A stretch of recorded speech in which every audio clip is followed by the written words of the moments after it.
Hey guys, we're going to talk today about mastering in Ableton Live. Now, over the years, as I've been learning to produce music myself, I've had a lot of confusion about what mastering is, what it does, what it's capable of. Should I be doing it? Should somebody else be doing it?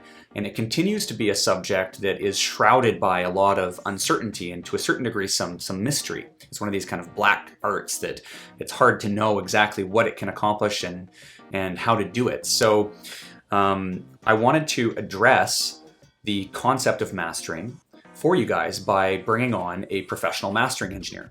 So I've sought out one of the top mastering engineers in the industry for electronic music. His name's Jake Perrine, and he's an Ableton Certified Trainer. He's a good friend of mine, and he's also the author of a whole series of books on Ableton Live, including his most recent one, which is Sound Design, Mixing, and Mastering in Ableton Live.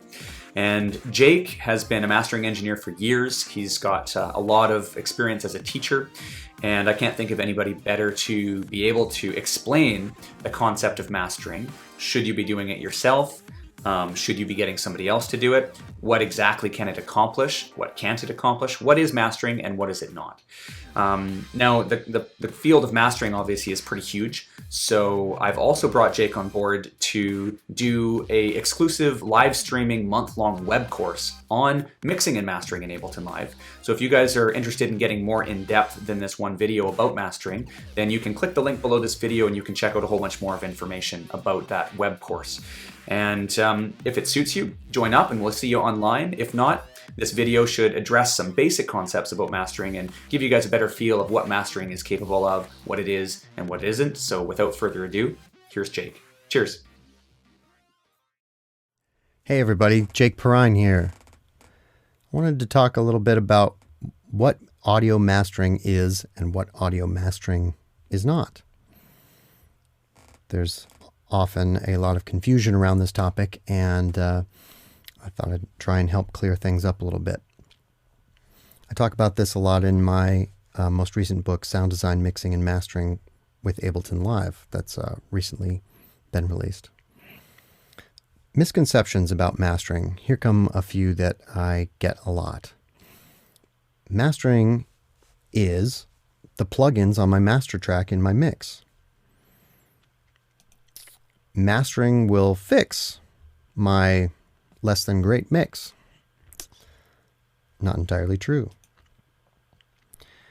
I want my song to be louder than blank, whoever that is. Trying to create volume in the mastering process is really wrong thinking.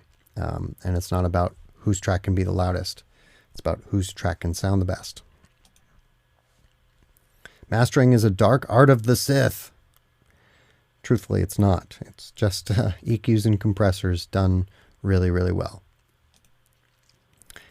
And my favorite, I don't need mastering. It's going to be an MP3 anyway, right?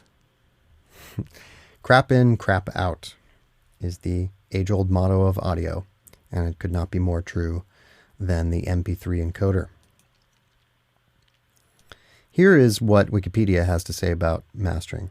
And the part of this that I really like is the middle part here, the source containing the final mix to a data storage device, or the master, the source from which all copies will be produced. That's a really good definition for what mastering is. And then there's this addendum here. In order to make a deterministic process, mastering requires critical listening. Therefore, it cannot be achieved without the presence of a mastering engineer. There is an aesthetic decision-making process involved in mastering. It's not just a preset that you can stick onto a mix and call it mastered. I like to call it the last stop before everyone hears it. That's my simple, overly simplified definition of mastering. So I like to break the goals of mastering into 3 sections. The first one here, sonically optimize the content for internal and external continuity and consistency. A song should work well against other songs in a release, and it should work well against other songs in its genre. And a good master will stand up in both these regards. so that when you play the album through, it sounds consistent. And when you play the songs of that album in amongst other songs in its genre, it should stand up pretty well in that regard as well. This is the hardest part of the mastering process and takes the most amount of the time. There's also a process by which you would remove any excess that needed to come out, buzzes, crackles, pops, glitches, and fade-ins and fade-outs, making sure that the file is very listenable for the rest of its life expectancy, has the proper fade-in and fade-out on it. Sometimes I'm asked to remove a part of a song, but it's incredibly rare and should probably be handled by the mix engineer or the artist who's making the song in the first place. And then the third step is to prepare and assemble the master for duplication, whatever that is.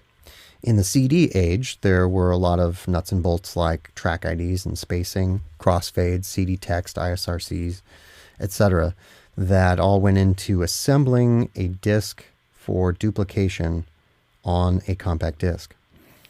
These days, with a digital release, you don't have to worry about crossfades and such so much, but we do still work with ISRCs and metadata such as title, author, and copyright and all of that, as well as the CD database for making sure the songs appear with the right name and album and metadata inside of iTunes and things like that. We also like to make archival high-res files of the masters so that any further work down the road will be done from the highest possible archived masters. The tools involved in doing a mastering project are the following. The ears, the hands, and the brain of the mastering engineer are probably the most important tools of the whole thing, making those aesthetic decisions. But also the room and the speakers, finding a near-perfect listening environment with which to evaluate what it is that's actually going on in the mix, and speakers that reflect that same principle. Then it's EQs and compressors that do most of the brunt of the work in terms of audio adjustments. There may be several of them in series in order to get the work done. But another part that's overlooked often is the quality of the gear, the installation, maintenance, and usage to maintain the highest signal integrity throughout the processing chain. A professional knows how to do all of these things and maintain the highest level of quality from the time your song comes in the door to the time it goes out. When it's time to prepare your mixes for mastering, I like to tell people to do some of these things. Please don't send MP3s or other compressed formats. Those are destination formats, not source formats.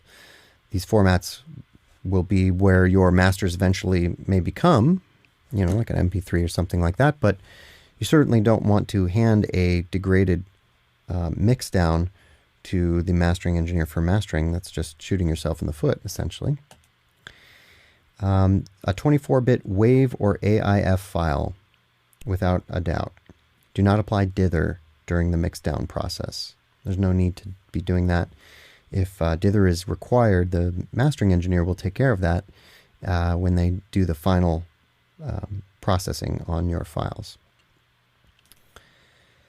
I like to tell people to render or bounce their mixes at a sample rate that is the sample rate that they mixed at, so that there's minimum translation going on. So if you're working in your sessions at 44.1, that's great. Mix down at 44.1.